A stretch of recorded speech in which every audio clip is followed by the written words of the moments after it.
Nicolas মাদুরোর মতোই এবার German chancellor Friedrich মের্জকে তুলে আনার ইঙ্গিতপূর্ণ মন্তব্য করেছেন রাশিয়ার সাবেক প্রেসিডেন্ট দিমিত্রি মেদভেদেভ। তার এমন বক্তব্যকে ভয়ঙ্কর উস্কানি আখ্যা দিয়ে কড়া প্রতিক্রিয়া জানিয়েছে বার্লিন।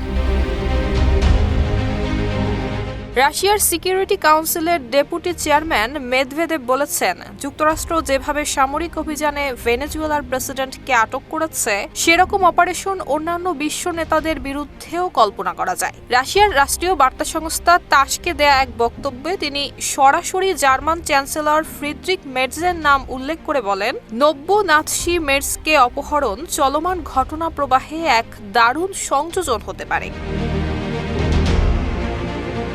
এই মন্তব্যে তীব্র ক্ষোভ প্রকাশ করেছে জার্মানি।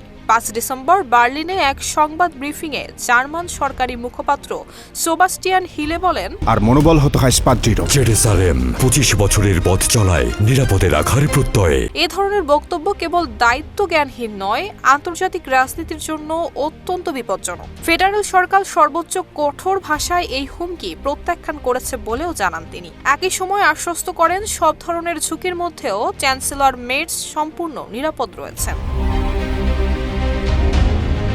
অন্যদিকে মেদভেদেভ আরও দাবি করেছেন, জার্মানিতেই মের্জের বিরুদ্ধে বিচারযোগ্য অভিযোগ রয়েছে এবং তাকে হারালে বিশেষ কোনো ক্ষতি হবে না। এই বক্তব্যকে সরাসরি রাষ্ট্রীয় নেতৃত্বের বিরুদ্ধে হুমকি হিসেবে দেখছে বার্লিন। ধারণা করা হচ্ছে, ইউক্রেনের রুশ আগ্রাসনের বিরুদ্ধে ফ্রিডরিখ মের্জের দৃঢ় অবস্থানই তাকে মস্কোর আক্রমণের লক্ষ্যবস্তুতে পরিণত করেছে। ফলে মেদভেদেবের এই মন্তব্য ইউরোপ এবং রাশিয়ার টানাপোড়েনে আরও বিপজ্জনক মোড় এনে দিতে পারে। নুসরাত জাহান মেহেক, ঢাকা পোস্ট।